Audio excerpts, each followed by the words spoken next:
Hello students, welcome to my study centre GS Pathshala. मैं आप लोगों को पढ़ा रहा हूं complete comprehensive course on polity and governance, जिसमें आप आज पढ़ रहे हो लेक्चर 6। इसमें आप देखोगे सिटीजनशिप के बारे में। सिटीजनशिप होता है नागरिकता। नागरिकता मतलब क्या है कि मैं, आप, हमारे मम्मी पापा, आपके मम्मी पापा, जितने भी हमारे नेक्स्ट जनरेशन जो भी हमारे आसपास रह रहे हैं, वो सभी इंडिया के सिटीजन हैं। सिटीजन का मतलब क्या होता है ये आप देखोगे। अगर किसी भी तरीके से किसी फॉरेनर को इंडिया का सिटीजनशिप लेना है, मतलब इंडिया का नागरिक बनना है, तो वो कैसे बनेगा?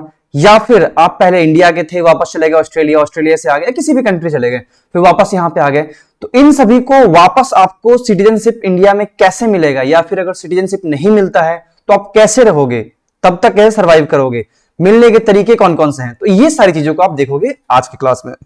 ओके, अब देखो, अभी तक मैंने आपको जो भी पढ़ाया है इस पॉलिटी एंड गवर्नेंस वाले लेक्चर में, मैंने आपको यह बताया है कि जितना भी रूल्स एंड रेगुलेशंस है वो सब कहां से निकल के आता है? ये सारे चीज निकल के आता है कॉन्स्टिट्यूशन ऑफ इंडिया, मतलब भारतीय संविधान से। कहां से आता है? भारतीय संविधान से। क्यों? क्योंकि constitution of India is the fundamental law on the land. जो हमारे यहां नियम कानून है ना, उसके फंडामेंटल कहां से निकल के आते हैं? भारतीय संविधान से। लेकिन सरप्राइजिंगली, बहुत ही ज्यादा सरप्राइजिंगली आपको यह पता चलेगा कि इस सिटीजनशिप में जो नागरिक बनने के जो कानून है ना, इसमें हमारे संविधान के बहुत कम रोल है। कॉन्स्टिट्यूशन ऑफ इंडिया के बहुत ही लिमिटेड रोल है जब बात आती है भारत के नागरिकता की। किसका सबसे ज्यादा रोल है? तो सबसे ज्यादा रोल है पार्लियामेंट का। पार्लियामेंट के बाद पास करीब करीब अनलिमिटेड पावर है। करीब करीब अनलिमिटेड पावर किसके रिगार्डिंग? भारत में किसको सिटीजनशिप देना है, किसको सिटीजनशिप नहीं देना है, इसके रिगार्डिंग। समझ में आ रहा है यहां तक? चलो अब देखो, आपको समझाता हूं क्या है कि सिटीजनशिप ऑफ इंडिया जो है, जो सिटीजनशिप ऑफ इंडिया है, citizenship of India, Indian citizen आपको ऑब्टेन करना है तो उसमें दो पार्ट्स में बताया जाएगा आपको। एक तो कॉन्स्टिट्यूशन ऑफ इंडिया, दूसरा पार्लियामेंट। ठीक है, अब देखो क्या होता है कि जो कॉन्स्टिट्यूशन ऑफ इंडिया है ना, ये तब तक डील करेगा, कॉन्स्टिट्यूशन ऑफ इंडिया जो है सिटीजनशिप के बारे में तब तक आपको बातें बताएगा जब तक 26 जैन 1950 ना हो जाए। मतलब तब तक बताएगा कि जब तक कि हमने अपने कॉन्स्टिट्यूशन को इनैक्ट नहीं कर लिया हो, अडॉप्ट नहीं कर लिया हो, कमेंसमेंट नहीं करा दिया हो उसका, तब तक क्या बात, कौन बात करेगा? तब तक भारतीय संविधान बात करेगा। ठीक है, जैसे ही 26 जनवरी 1950 हो जाएगा, जैसे ही भारत ने भारतीय संविधान को इनैक्ट करा लिया, कमेंस करा दिया, अडॉप्ट कर लिया, तब से कौन इसके बारे में देख रेख करेगा? कौन इसके बारे में नियम कानून बनाएगा? तो ये बनाएगा पार्लियामेंट। समझ में आ रहा है आपको? इसीलिए आपको दो पार्ट्स में पढ़ना है। सिटीजनशिप बिफोर 26 जनवरी 1950, इसको कौन देखेगा? कॉन्स्टिट्यूशन ऑफ इंडिया देखेगा। इसके बाद सिटीजनशिप आफ्टर 26 जनवरी 1950, इसको कौन देखेगा? तो सिटीजनशिप एक्ट ऑफ 1955, ये कौन बनाया है? ये बनाया है पार्लियामेंट ने। ठीक है, तो आपको भारत में कौन नागरिक बन सकता है या कौन नागरिक है, इसके बारे में जो जानकारी मिलेगी दो तरीके से। एक तो कॉन्स्टिट्यूशन ऑफ इंडिया से, दूसरा सिटीजनशिप एक्ट ऑफ 1955 से। क्लियर है? इसीलिए कहा गया है ये चीज कि 26 जनवरी 1950 के बाद जितने भी नियम कानून होंगे वो सारे कौन बनाएंगे? ये बनाएंगे हमारे पार्लियामेंट सब्सिक्वेंट स्टेजेस में। ठीक है, अब देखो ये चीजें लिखी हुई कहां पे है? सारी चीजें लिखी हुई तो है ना कहीं कहीं। ये कहां पे लिखी हुई है? तो ये लिखी हुई है part 2 of constitution, part 2 of constitution, जिसमें आर्टिकल 5 to 11 क्या डील करता है? सिटीजनशिप के बारे में। संविधान के दूसरे भाग में अनुच्छेद 5 से लेके 11 तक सिटीजनशिप के बारे में चर्चा की गई है। सिटीजनशिप कैसे मिलता है भारत में या कैसे वैनिश होगा। क्लियर है? अब देखो क्या है कि आर्टिकल 5 कहता है डोमिसाइल के बारे में। डोमिसाइल होता है आवास प्रमाण पत्र, जो आप बनाते हो, हम बनाते हैं हमेशा। ये होता है आर्टिकल 6 माइग्रेशन के बारे में। मतलब क्या है, कुछ लोग भारत का बंटवारा के बाद, जो अनडिवाइडेड इंडिया था ना, अनडिवाइडेड इंडिया के बाद ये कहां चले गए? पाकिस्तान चले गए। तो ये माइग्रेट कर गए, ठीक है, ये यहां से क्या करें? माइग्रेट कर गए और वापस चले आए। तो जो वापस आ गए यहां से जाने के बाद उसको हम बोलते हैं रिवर्स माइग्रेशन। और जो यहां से पहले से पाकिस्तान में थे और हमारे पास चले आए इसको क्या बोलते हैं? माइग्रेशन। समझे? माइग्रेशन किसे बोलते हैं? कि अनडिवाइडेड इंडिया जब डिवाइड हो गया तो ये वाला रीजन पाकिस्तान में चला गया, अब पाकिस्तान के कुछ लोग चले आए यहां पे इंडिया में, इसको हम क्या बोलेंगे? माइग्रेशन। रिवर्स माइग्रेशन किसे बोलेंगे? कि पहले ये इंडिया में थे बंटवारा के बाद, फिर वापस चले गए पाकिस्तान में, लेकिन फिर से चले आए इंडिया में, तो इसको हम बोलते हैं रिवर्स माइग्रेशन। ये एक्चुअली ऑफिशियल वर्ड नहीं है। Reverse migration is not the official word जो किसी किताब में लिखा हुआ है, आपको सिर्फ याद रखने के लिए बताया जा रहा है कि इसमें क्या करना है। आर्टिकल 8 कहता है रजिस्ट्रेशन के बारे में। तो ये तरीका है जो कॉन्स्टिट्यूशन ऑफ इंडिया आपको देता है कि अगर आपको नागरिकता लेना है, भारत का नागरिक बनना है, तो आप कैसे बन सकते हो? डोमिसाइल लेके, माइग्रेशन से, रिवर्स माइग्रेशन से और रजिस्ट्रेशन से। अब समझते हैं क्या क्या कहानी है। सबसे पहला आता है आर्टिकल 5। आर्टिकल 5 डील करता है डोमिसाइल को लेके। डोमिसाइल का मतलब होता है अधिवास या आवास। अब डोमिसाइल जैसे आप प्रमाण पत्र बनाने जाते हो कहीं भी अनुमंडल में, प्रमंडल में, तो क्या होता है? उसका मतलब क्या है डोमिसाइल का? इसका मतलब यह है कि you are staying in India. अभी कहां है? अभी आप इंडिया में रह रहे हो and want to continue staying in India, और आप इंडिया में रहना चाहते हो आगे भी, तो ये क्या होता है? ये होता है डोमिसाइल। तो डोमिसाइल के हिसाब से आर्टिकल 5 क्या कहता है? आर्टिकल 5 कहता है कि कोई भी इंसान इंडिया का सिटीजन रहेगा। कैसे रहेगा? उसके पास डोमिसाइल हो इंडिया का, डोमिसाइल ऑफ इंडिया, पहला चीज। दूसरा, एंड ये देखिएगा और नहीं लिखा हुआ है। इस पहला बात तो ये कि उसके पास शर्त है कि से फॉर एग्जांपल आपके पास अगर इंडिया का डोमिसाइल है, और क्या है? उसका जन्म कहां हुआ हो? इंडिया में हुआ। ये जन्म कहां हुआ हो? इंडिया में। या फिर इस डोमिसाइल के साथ और क्या हो उसके पास? इसके पेरेंट्स, ये जो अल्फा है ना, इसके parents, either of his parents, इसमें इसके तो माता पिता में से कोई भी इंडिया में बॉर्न हुए हो, या फिर ऑर्डिनरी रेजिडेंस रह चुका हो वो संविधान के लागू होने के 5 साल पहले तक। समझे? मतलब क्या है कि आप इंडिया के सिटीजन होगे, भारतीय संविधान के हिसाब से आप इंडिया के सिटीजन बन सकते हो या फिर है। उसके लिए क्या क्या है? पहला तो आपके पास डोमिसाइल होना चाहिए, ठीक है। सेकेंड थिंग इज दैट कि आपका जन्म इंडिया में हुआ हो। थर्ड थिंग इज दैट अगर ये आपका जन्म इंडिया में नहीं हुआ है तो आपके माता पिता में से किसी का जन्म इंडिया में हुआ हो, ठीक है। Second thing is that.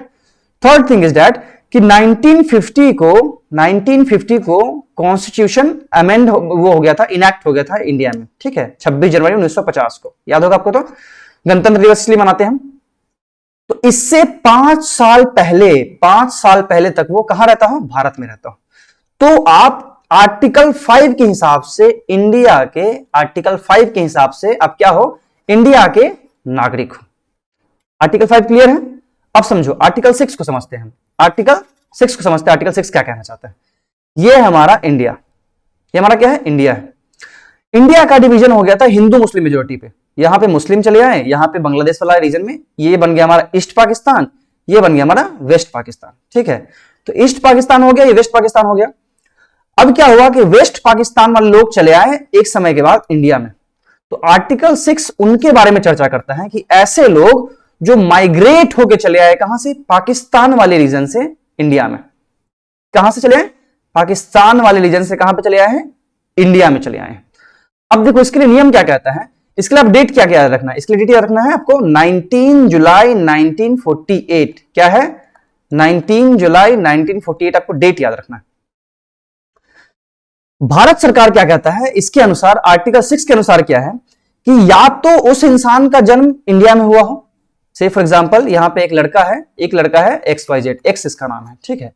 X का जन्म जो हुआ हो वो भारत में हुआ हो, या फिर उसके पेरेंट्स का जन्म भारत में हुआ हो, या फिर उसके ग्रैंड पेरेंट्स का जन्म भारत में हुआ हो, और वो इंडिया में आ गया हो कब? Migrated to India before 19 July 1948। India में वो 19 जुलाई 1948 से पहले आ गया हो, तो क्या हो जाएगा? तो वो ऑटोमेटिकली इंडिया का सिटीजन बन जाएगा। क्लियर है? समझ में आ रहा ना आपको कि वो ऑटोमेटिकली इंडिया का सिटीजन बन जाएगा अगर वो 19 जुलाई 1948 से पहले इंडिया में चला आता है, और कंडीशन क्या है, या तो उसका जन्म भारत में हुआ हो, या फिर उसके पेरेंट्स का जन्म भारत में हुआ, या फिर उसके ग्रैंड पेरेंट्स का जन्म भारत में हुआ, तो वो ऑटोमेटिकली क्या बन जाएगा, भारत का सिटीजन बन जाएगा। अब देखो दूसरा कंडीशन क्या आता है, अगर उसका जन्म 19 जुलाई 1948 के बाद होता है तो क्या होगा। अब ये 19 जुलाई क्यों है, ये सारा डिपेंड करता है कि उस समय फाउंडिंग फादर्स ने कौन सा डेट रखा था। क्लियर है, उनको ऐसा फील हुआ कि 19 जुलाई एक हम डेट डाल देते हैं, इसके बाद कोई भी इंडिया में आएगा उसके लिए ये नियम रहेगा, इससे पहले आएगा उसके लिए ये नियम रहेगा। ठीक है, आपको डेट्स याद रखने हैं। ठीक है, आर्टिकल 6 दो बातें करता है, एक तो पाकिस्तान से जो भारत आ गए हैं, पाकिस्तान से जो भारत आ गए हैं उसमें एक डेट दिया है कि अगर आपको 19 जुलाई 1948 से पहले आए हो, और या तो आपका जन्म हो गया, या तो आपके पेरेंट्स का जन्म हुआ, या तो ग्रैंड पेरेंट्स का जन्म हुआ है, तीनों में से किसी का जन्म हुआ है, तो आप ऑटोमेटिकली इंडिया के सिटीजन बन जाओगे। लेकिन आपके पेरेंट्स का जन्म हुआ है, या फिर आपके ग्रैंड पेरेंट्स का जन्म हुआ है, या फिर आपका जन्म हुआ है कहीं भी, इसके हिसाब से माइग्रेशन जो पाकिस्तान के रीजन से आप आते हो 19 जुलाई 1948 के बाद, तो आपको सिटीजनशिप मिलेगा, लेकिन ऑटोमेटिकली नहीं मिलेगा। क्या करना पड़ेगा, उसके लिए कंटिन्यूअस आपको 6 मंथ्स तक, कंटिन्यूअस 6 मंथ्स तक इंडिया में रहना होगा।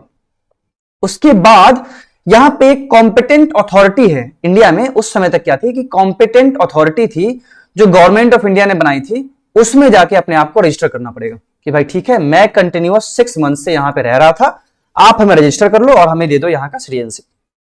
यहां तक क्लियर है। आर्टिकल 6 क्या डील करता है। अब देखो आर्टिकल 7 क्या डील करता है, रिवर्स माइग्रेशन से।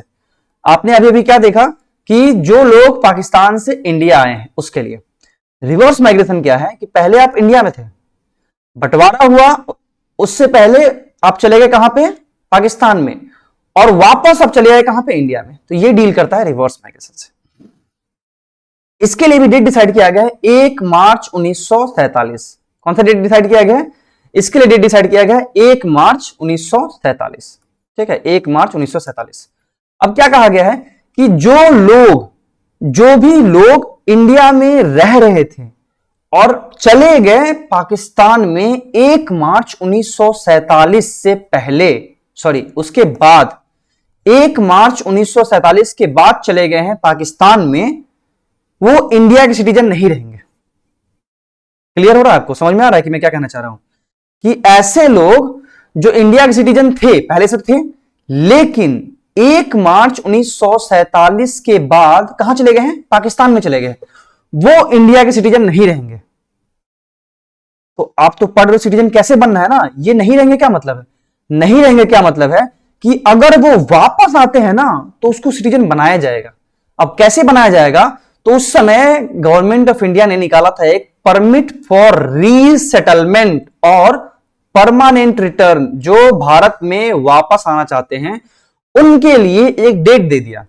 आर्टिकल 6 में क्या कहता है कि 19 जुलाई 1948, क्या है, 19 July 1948, the condition under section under article 6 who have migrated after 19 July 1948, जो 19 जुलाई 1948 के बाद गए हैं, ठीक है, उनके लिए होगा। वो चाहे तो उनको सिटीजनशिप मिल सकता है, लेकिन करना क्या होगा, उनके लिए भी सेम नियम है, उनके लिए भी सेम नियम है जो कि आर्टिकल 6 में डील करता है। ठीक है, आर्टिकल 6 जो डील करता है कि आपको पहले यहां पे 6 महीना तक रहना होगा, फिर आपको कॉम्पिटेंट अथॉरिटी के पास जाना होगा, जाने के बाद आपको वहां से क्या करना होगा, अपने आप को रजिस्टर करना होगा, रजिस्टर करने के बाद आप बन जाओगे सिटीजनशिप। ठीक है, तो माइग्रेशन और रिवर्स माइग्रेशन दोनों का दोनों समझ में आ गया ना। माइग्रेशन किसके लिए था, जो इंडिया से पाकिस्तान गए थे। रिवर्स माइग्रेशन, सॉरी माइग्रेशन था जो पाकिस्तान से इंडिया आए थे, जो पाकिस्तान से इंडिया आए थे। रिवर्स माइग्रेशन जो इंडिया में थे, चले गए पाकिस्तान, वापस इंडिया चले आए। यहां तक क्लियर है आपका। चलो अब आगे देखते हैं, आगे क्या होता है, आर्टिकल 8 देखते हैं। आर्टिकल 8 क्या कहता है, रजिस्ट्रेशन। रजिस्ट्रेशन मतलब क्या है कि आपको अगर आप चाहो तो रजिस्ट्रेशन करा के भी इंडिया के सिटीजन बन सकते हो, लेकिन कैसे बन सकते हो सो समझो। ये कैसे लोगों के लिए है कि उस समय से फॉर एग्जांपल यहां पे एक लड़का है, इसका नाम है रोहित नाम का एक लड़का है। ये जब कॉन्स्टिट्यूशन ऑफ इंडिया का कमेंसमेंट हो रहा था ना, मतलब कौन सा, 26 जैन 1950, उस समय ये भारत के अलावा किसी भी और कंट्री में था, कहीं भी, ऑस्ट्रेलिया हो, अमेरिका हो, कनाडा हो, फ्रांस हो, ब्रिटेन हो, कहीं भी हो, लेकिन वो इंडिया में नहीं था। उसके लिए क्या है कि रजिस्ट्रेशन करना होगा। ये है भारत का है, लेकिन जब कॉन्स्टिट्यूशन ऑफ इंडिया का कमेंसमेंट हो रहा था उस समय भारत में नहीं था। कहां था? बाहर था। अब देखो ये किसके लिए अप्लीकेबल है, तो या तो सब समझो, इसका नाम क्या है? इसका नाम है रोहित। क्या नाम है? रोहित। या तो रोहित का, या फिर उसके पेरेंट्स का, या फिर उसके ग्रैंड पेरेंट्स का जन्म हुआ हो अनडिवाइडेड इंडिया में। अब अनडिवाइडेड इंडिया क्या है? तो अनडिवाइडेड इंडिया है गवर्नमेंट ऑफ इंडिया एक्ट 1935 के हिसाब से जो इंडिया है ना, वो है अनडिवाइडेड इंडिया। क्लियर है? इस पे एप्लीकेबल है। दूसरा कि जब ये कमेंसमेंट ऑफ कॉन्स्टिट्यूशन हो रहा था ना, मतलब 26 जनवरी 1950 को ये कहां था? किसी और कंट्री में, सिर्फ फ्रांस में, फ्रांस, अमेरिका, ब्रिटेन, कहीं भी, वो ऑर्डिनरी रेसिडेंस के रूप में था। ऑर्डिनरी रेसिडेंस, उसको परमानेंटली सिटीजनशिप नहीं मिला था, तो ही वहां पे यहां पे आके वो रजिस्ट्रेशन कर सकता है। अब इसके लिए क्या करना है आपको? तो आप आइए इंडिया में, आप एक काउंसलर के पास जाइए, डिप्लोमेट्स के पास जाइए, वहां पे अपने आप को रजिस्टर कीजिए। कांग्रेचुलेशन, आपको मिल जाएगा रजिस्ट्रेशन के थ्रू इंडियन सिटीजनशिप। क्लियर है? अभी तक आपने पढ़ा है आर्टिकल 5, आर्टिकल 6, आर्टिकल 7, आर्टिकल 8। ये आपको क्या देता है? ये आपको देता है सिटीजनशिप। क्लियर है? ये आपको क्या देता है? सिटीजनशिप। अब देखो एक क्वेश्चन है कि क्या इंडिया ड्यूअल सिटीजनशिप रिकॉग्नाइज करता है? जैसे कि आप ब्रिटेन के नागरिक हो, तो क्या आप ब्रिटेन के नागरिक रहते रहते भारत के, इंडिया के नागरिक बन सकते हो? नहीं बन सकते हो। क्यों? क्योंकि India does not recognise dual citizenship. ये कहां लिखा हुआ है? ये लिखा हुआ है आर्टिकल 9 में। ठीक है, आर्टिकल 9 में लिखा हुआ है कि जैसे ही कोई भी व्यक्ति भारत का नागरिक है और वो फॉरेन में जाके किसी भी देश का नागरिकता अर्जित करता है, जैसे ब्रिटेन है, फ्रांस है, अमेरिका, कहीं भी जाके, आप पहले इंडियन के सिटीजन हो, आप चले गए ब्रिटेन, वहां का आपने सिटीजनशिप ले लिया, चिंता नहीं करना है, ऑटोमेटिकली आपका यहां का सिटीजनशिप खत्म हो जाएगा। जैसे ही आप किसी और कंट्री का सिटीजन बनते हो, यहां की नागरिकता खत्म। कुछ नहीं करना है आपको, कोई फॉर्म नहीं भरना, कुछ नहीं करना, ऑटोमेटिकली खत्म। अब समझो, आपके पास अगर लाइसेंस है, ड्राइविंग लाइसेंस है, पासपोर्ट है, एटीएम का, जितने भी चीजें हैं, मैक्सिमम चीजें क्या होती है, उसको रिन्यूअल करना पड़ता है। पर अगर आप एक बार इंडिया के सिटीजन बन गए हो माय फ्रेंड, उसके लिए आपको रिन्यूअल की जरूरत नहीं है। वेरी फंटास्टिक लाइन क्या लिखा हुआ है? Once you are citizen of India, it does not require any renewal. कोई रिन्यूअल की जरूरत नहीं है इसको। इसका क्या मतलब है कि you are deemed to be a citizen. आप तब तक सिटीजन रहोगे, कब तक?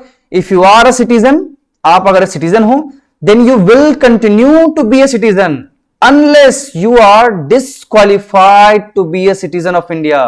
मतलब क्या है कि अगर आप सिटीजन हो भारत के, तो खुदा ना खास्ता एक न्यूज आपके पास आएगा कि you are disqualified to be a citizen of India, तभी आप सिटीजन नहीं रहोगे, नहीं तो मरते दम तक आप क्या हो? इंडिया के सिटीजन। ये प्रिजम्पशन बेस पे सिटीजनशिप, समझ में आ रहा है आपको? कि you are a citizen until you are not a citizen. आप तब तक सिटीजन हो जब तक आपको सिटीजनशिप खत्म नहीं किया जाता है आपका, तब तक आप क्या हो? सिटीजन हो। ठीक है, तो आर्टिकल 10 तक आपने पढ़ लिया। आप देखते हैं आर्टिकल 11 क्या कहता है। आर्टिकल 11 क्या है ना, आपने एक रिले मैच देखा है? ये देखो, ये है, हमने क्या कर दिया, 1 2 3 4 लोग खड़ा कर दिया, ये फिनिशिंग पॉइंट है। ठीक है, यहां से इसने स्टार्ट किया, यहां से एक डंडा लेके गया, फॉर एग्जाम्पल एक पेन लेके गया, ये क्या किया, यहां पे जाके इसको दे दिया कि भाई तुम आगे का रेस पूरा करो। ये यहां से जाके इसको दे देगा, तुम आगे का रेस पूरा करो। तुम ये इसको जाके इसको दे देगा, फिर ये इसको जाके दे देगा, खत्म। इसे बोलते हैं रिले रनिंग। क्या बोलते हैं? Relay running. तो इसमें क्या होता है, सिटीजनशिप एक्ट जो है आर्टिकल 11 लगभग इसी के बारे में कहता है। क्या कहता है कि हमारे फाउंडिंग फादर्स जो थे ना, जो कॉन्स्टिट्यूशन ऑफ इंडिया बनाए थे, उन्होंने क्या किया कि भाई जब तक 26 जनवरी 1950 आता है, मतलब जब तक कमेंसमेंट ऑफ कॉन्स्टिट्यूशन नहीं होता है, जब हम नागरिक जो हमारा कॉन्स्टिट्यूशन है, जो हमारा संविधान है, उसको अडॉप्ट नहीं कर लेते हैं, तब तक इसे हम देखते हैं। समझ में आ गया? तब तक इसे कौन देखेगा? संविधान देखेगा। जैसे ही 26 जनवरी 1950 हो गया, उसके बाद के जितने नियम कानून होगा वो कौन देखेगा? पार्लियामेंट देखेगा। समझ में आ गया ना? तो आर्टिकल 11 क्या कहता है?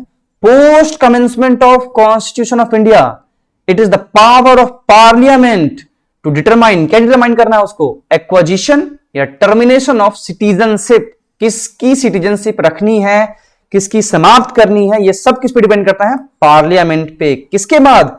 26 जनवरी 1950 के बाद। ये सब सारा का सारा किसके हाथ में है? पार्लियामेंट के हाथ में। क्लियर? अब देखो आगे चलते हैं। ये तो हमारा हो गया, हमने देख लिया 26 जैन 1950 तक का जितने भी नियम कानून है सिटीजनशिप को लेके हमने सब देख लिया। अब हमारा संविधान लागू हो चुका है, मतलब हमने कॉन्स्टिट्यूशन ऑफ इंडिया को इनैक्ट कर लिया है, अडॉप्ट कर लिया है, कमेंसमेंट करा दिया है। इसके बाद क्या होता है? इसके बाद अमेंडमेंट्स आते जाएंगे। अमेंडमेंट्स कब कब आएंगे? एक तो 1955 में, फिर 57 में, फिर 85, 86, 92, 1992, 1993, 2003, 2005, 2015 में आए, भले वो लैप्स कर गया। तो ये सारे अमेंडमेंट्स आते जाते हैं। किस लिए आते हैं? क्यों? क्योंकि पार्लियामेंट को ऐसा फील होता है कि भाई हमें सिटीजनशिप एक्ट को अमेंड करना चाहिए। ठीक है? अब इसके हिसाब से 1955 सिटीजनशिप एक्ट 1955 के हिसाब से कितने तरीके हैं कि आप इंडिया के सिटीजन बन सकते हो? वो तो हो गया कॉन्स्टिट्यूशन के हिसाब से, जो अभी तक आप देखे हो। कौन कौन से देखे हो?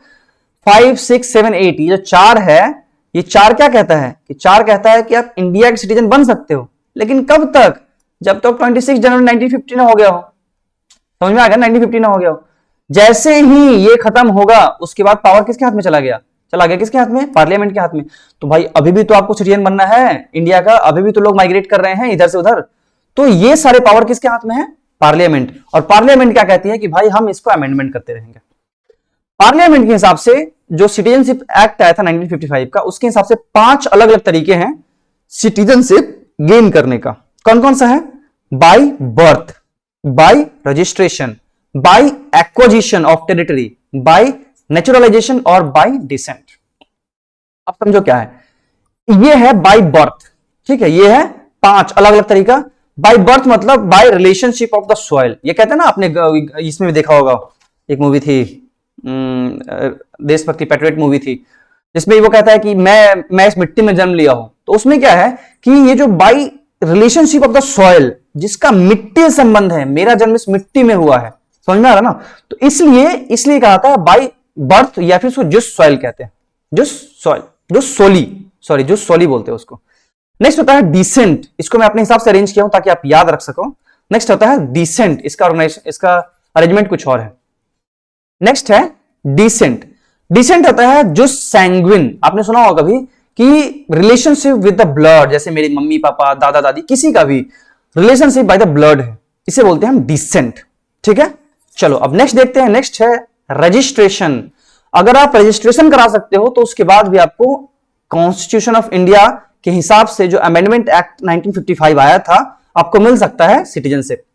नेक्स्ट होता है एक्विजिशन। ये बुक्स में लिखे हुए इनकॉर्पोरेशन ऑफ टेरिटरी, और इनकॉर्पोरेशन को ही हम एक्विजिशन बोलते हैं। तो आपको ऐसे याद रखना है, लेकिन लिखे हुए वर्ड्स कौन है? Incorporation of territory. आपने किसी और टेरिटरी को अपना लिया, जैसे पौंडीचेरी को अपना लिया आपने, ठीक है? तो उस समय पौंडीचेरी को अपना लिया, कल को आप पीओके को अपना लोगे। ठीक है? पीओके, पाकिस्तान अधिकृत कश्मीर, पाकिस्तान ऑक्युपाइड कश्मीर, तो उसको अपना लोगे। तो भाई इसके नागरिक को भी तो आप दोगे ना नागरिकता, कि भाई उसके नागरिक पाकिस्तान के थोड़ी रह जाएंगे, फिर तो हमारे रह जाएंगे ना, वो भारत के रहेंगे। नेक्स्ट होता है नेचुरलाइजेशन, मतलब प्राकृतिक रूप से या फिर समीकरणीय। ठीक है? इसका मतलब ये होता है। अब मैं समझाता हूं इस 5 तरीका से कौन कौन से तरीका है जो आपको मिल सकता है नागरिकता। नागरिकता में आपको याद रखना है बाय बर्थ जुस सोली। ये क्या है? 3 डेट्स से आपको याद रखने हैं। 26 जनवरी 1950, दूसरा 1 जुलाई 1987, तीसरा 3 दिसंबर 2004। अब इसमें XYZ किसी का भी नाम ले लेते हैं हम। से फॉर एग्जांपल एक का नाम है रतन, एक का नाम है प्रिंस, एक का नाम है साहिल। क्या नाम है? एक का नाम है रतन, एक का नाम है प्रिंस, एक का नाम है साहिल। अब समझो क्या है। कंडीशन 1 हम अप्लाई करते हैं रतन के लिए। कंडीशन 1 अप्लाई होता है रतन के लिए। क्या है? ये उसके लिए डील कर रहा है जिसमें इन तीनों का जन्म कहां हुआ है? भारत में हुआ है। भारत के अंदर, भारत के बाहर नहीं। देखो ये जो है ना बर्थ, ये बर्थ आपका भारत के अंदर हुआ है, जबकि जुस सैंग्विन भारत के बाहर हुआ है। ठीक है? इस पे डील करता है। अब देखो एग्जाम्पल के तौर पे हम किसको समझ रहे हैं? रतन को समझ रहे हैं। रतन का जन्म जो है 26 जनवरी 1950 से 1 जुलाई 1987 के बीच में हो गया है। से फॉर एग्जांपल इसका जन्म हो गया है 1 जनवरी 1968। किसका जन्म? रतन का जन्म हो गया है इंडिया में 1 जनवरी 1968 को। तो ये नागरिक तो बन सकता है। कैसे बनेगा? तो सिर्फ इसलिए क्योंकि इसका जन्म भारत में हो गया है। रतन का जन्म भारत में हो गया है। कब हो गया है?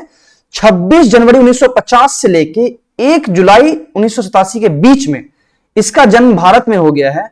भले ही इसके माता पिता, इसके ग्रैंड पेरेंट्स कोई भी इंडियन हो ना हो, कोई फर्क नहीं पड़ता है। सिर्फ इसलिए क्योंकि इसका जन्म भारत में हुआ है, इसे मिल जाएगा भारत का सिटीजनशिप। पहला लाइन क्लियर है?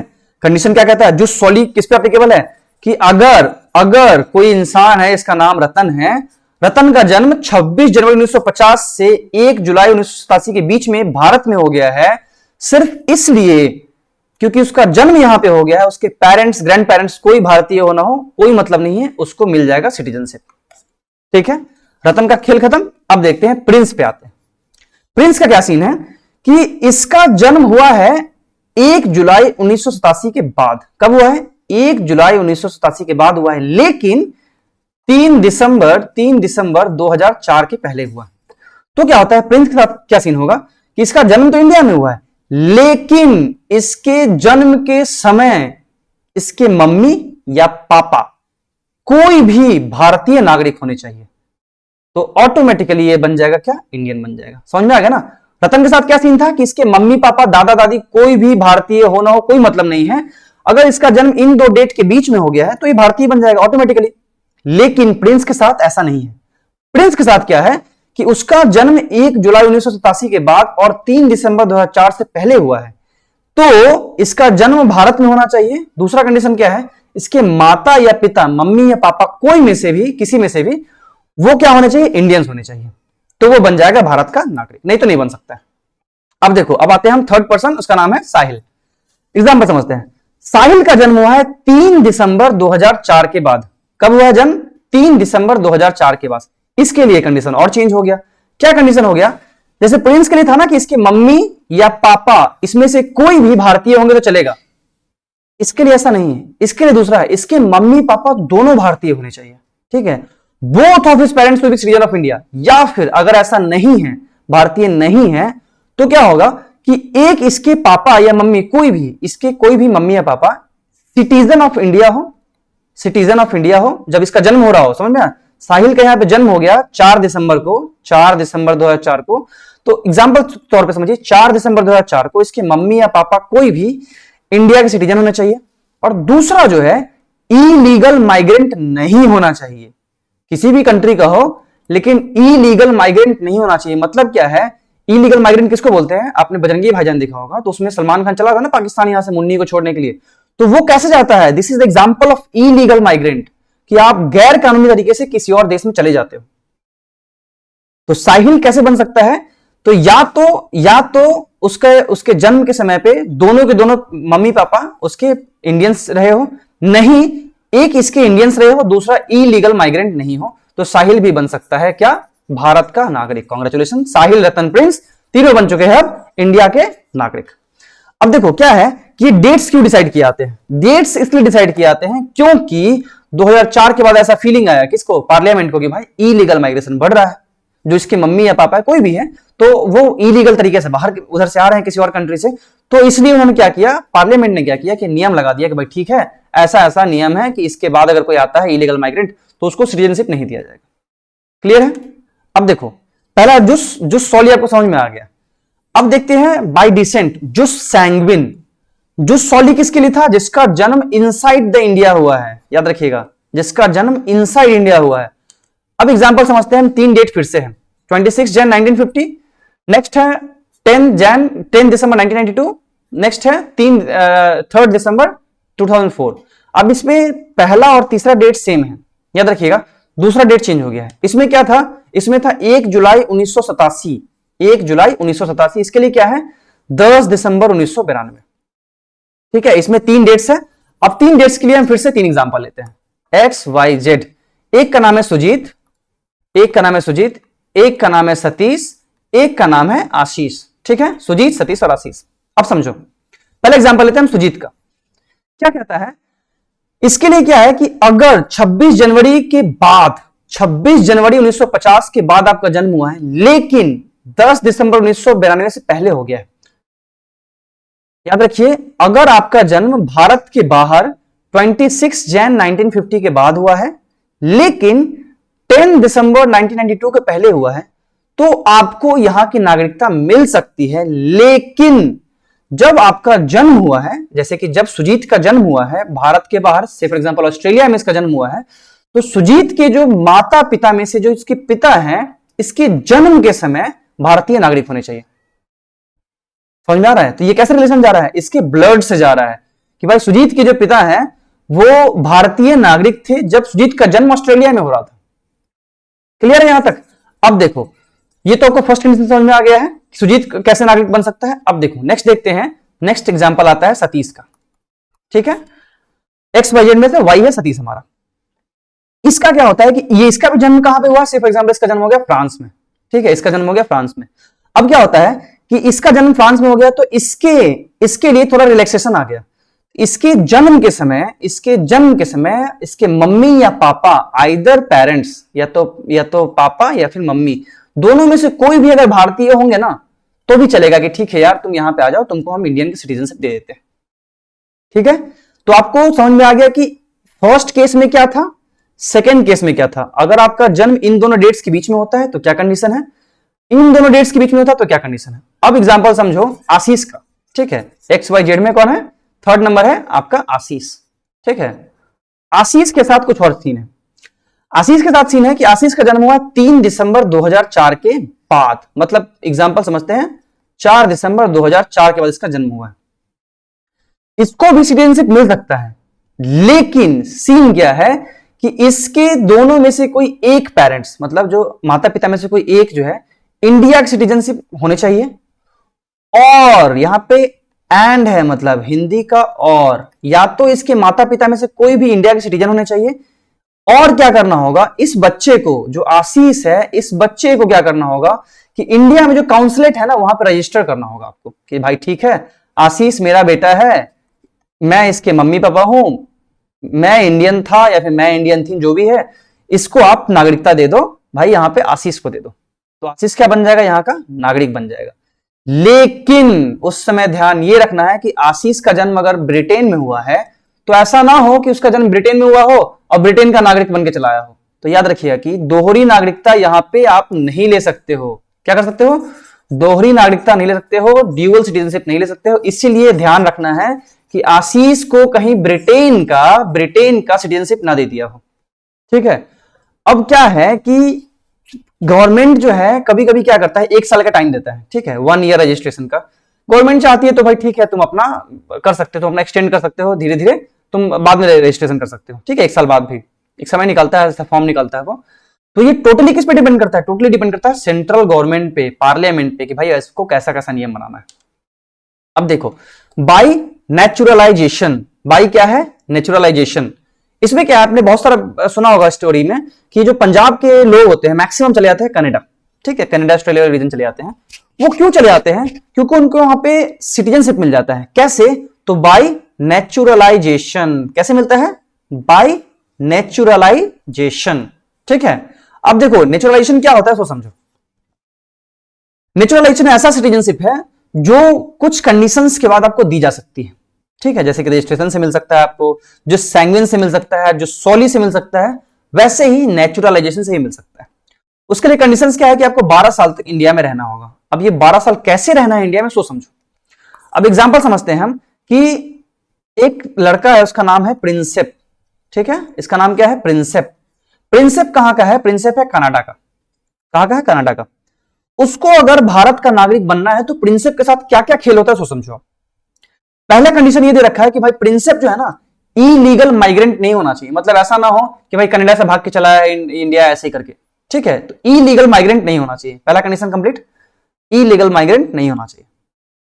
दूसरा ये कंडीशन कि प्रिंसेप जिस कंट्री से आ रहा है ना, जैसे अमेरिका से मान लिया आ रहा हो, तो प्रिंसेप जिस कंट्री से आ रहा है वो कंट्री हमारे इंडियंस को भी नेचुरलाइजेशन प्रोसेस से वीजा देता हो।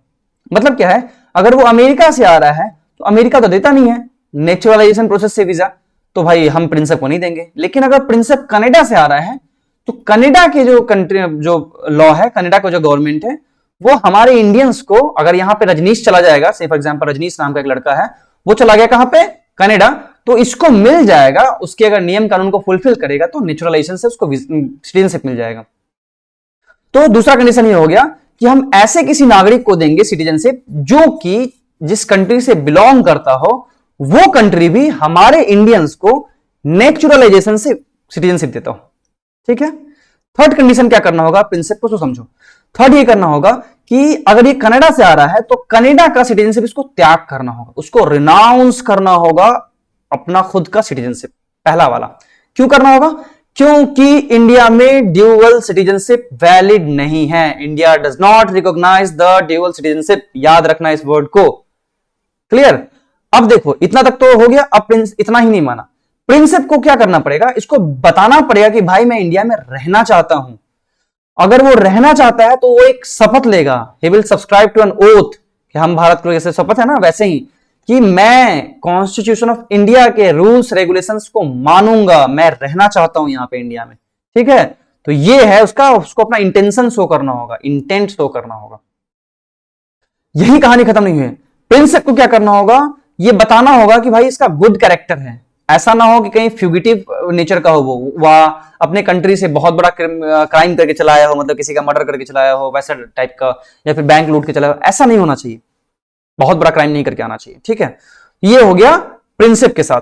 अब देखो क्या है इसके अलावा प्रिंसिप को और क्या सीखना होगा। प्रिंसिप को जो 8th शेड्यूल में कॉन्स्टिट्यूशन ऑफ इंडिया का जो 8th शेड्यूल है ना, 8th शेड्यूल के जो 22 लैंग्वेजेस में से कोई भी लैंग्वेज, जो भी लैंग्वेज है, हिंदी हो, गुजराती हो, मराठी हो, भोजपुरी हो, जो भी इसमें रजिस्टर्ड है, तमिल हो, तेलुगु हो, कन्नड़ हो, तो उसमें से कोई भी लैंग्वेज, एक लैंग्वेज बोलने या लिखना आना चाहिए, मतलब बोलने आना चाहिए, उसको फॉर्मलाइजेशन होना चाहिए, तब तो रह पाएगा ना। यहां पे इंडिया में तुम फ्रेंच थोड़ी बोल सकते हो, इंडिया के लैंग्वेज बोलने होंगे।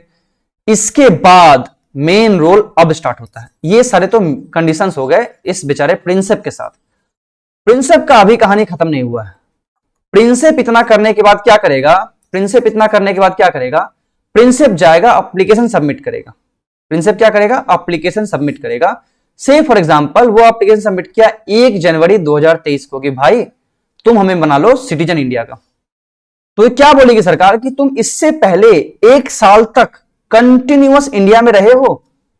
मतलब क्या है कि 1 जनवरी 2023 को और तुमने एप्लीकेशन सबमिट किया है प्रिंसिप ने, तो उसको 1 जनवरी 2022 से मिनिमम इंडिया में रहना होगा। बोलेगा ठीक है मैं तो रहा हूं। बोला इतना कहां, इससे पहले 1 जनवरी 2022 से पहले पिछले 14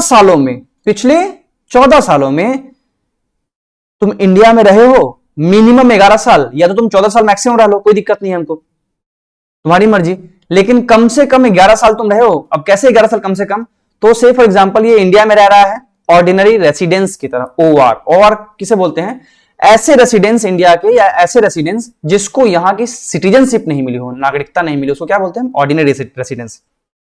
अब वो क्या हो जाएगा कि वो ऑर्डिनरी रेसिडेंस की तरह रह रहा है। अब उसके यहां चला आया भाई, एक फेस्टिवल चलाया मेरे क्रिसमस, तो वो चला गया कनाडा चला गया, फिर वापस चला आया, ऐसे 14 साल तक जाते रहा, आते रहा। तो कुल मिला के वो कम से कम 11 साल तक इंडिया में रह रहा हो तो ही हम तुम्हारा एप्लीकेशन सबमिट करेंगे। उसके बाद यू मे बी गिवन, याद रखिएगा, यू मे बी गिवन, प्रिंसिप को दी जा सकती है, दिया जाएगा नहीं, याद रखना। प्रिंसिप को इंडिया की सिटीजनशिप दी जा सकती है इतना के बाद भी। अब दी क्यों जा सकती है, क्योंकि इसके बाद भी सारा का सारा नियम किसके हाथ में है, सिटीजनशिप को लेके पार्लियामेंट के हाथ में है। पार्लियामेंट के पास लगभग अनलिमिटेड पावर है जब बात सिटीजनशिप की आती है, तो याद रखिएगा। इसलिए अब समझो, आपने क्या किया, इनकॉर्पोरेशन ऑफ टेरिटरी कर ली। इनकॉर्पोरेशन ऑफ टेरिटरी मतलब क्या किया कि कल के डेट में आपने पाकिस्तान को हथिया लिया, मतलब पाकिस्तान अपना वापस ले लिया, पाकिस्तान बोला, कश्मीर, पीओके जो है, पीओके क्या किया आपने, पाकिस्तान से वापस ले लिया। तो अब जब आप वापस लोगे तो उसे कहीं ना कहीं तो नागरिकता देना पड़ेगा ना आपको, वो तो पाकिस्तान के नागरिक रहेंगे नहीं फिर। तो यहां पे मान लिए एक क्षेत्रफल है पीओ के, यहां पे एक नाम का लड़का है गफूर, अब गफूर को आप दोगे यहां पे क्या, नागरिकता। तो ये क्या करेगा कि उस समय डिपेंड करता है जब हम उसको एक्वायर करेंगे ना, उस समय पार्लियामेंट क्या चाहता है, कैसा सिचुएशन है, कैसा नियम कानून बनना चाहता है, उसके हिसाब से उसको क्या दे देगा, सिटीजनशिप दे देगा। जैसे कि एग्जांपल के तौर पर समझाता हूं, पौंडीचेरी को इसने 1962 में लिया, पौंडीचेरी को 1962 में लिया, अब वहां के लोगों को सिटीजनशिप देना था, तो कैसे दे दिया, सिटीजनशिप ऑफ पौंडीचेरी रूल्स 1962, बस खत्म हो गया, पौंडीचेरी के सारे लोग इंडियंस, कंप्लीट है। तो ये सारे चीज किस पे डिपेंड करते हैं, सेंट्रल गवर्नमेंट पे। लास्ट है रजिस्ट्रेशन। अब आपके लिए जुस सॉली नहीं हो पाया, ना ही आपको जुस सैंग्विन हो पाया, तो आप कैसे एक्वायर करोगे। अब से फॉर एग्जांपल एक्स नाम का एक लड़का है जिसका नाम है क्या, राजन, ठीक है, इसका क्या नाम है, राजन। अब राजन इंडियन ओरिजिन का है, ठीक है, इसको क्या करना पड़ेगा, भाई बोला कि नहीं यार मेरे पास तो जुस सॉली का भी ऑप्शन नहीं है, जुस सॉली का, सॉरी SOLI है, टाइपो है ये, टाइपिंग एरर, जुस सॉली है ना ही जुस सैंग्विन है, तो मैं कैसे मैं सिटीजन बन सकता हूं, तो ये बन सकता है कैसे, तो रजिस्ट्रेशन करा के।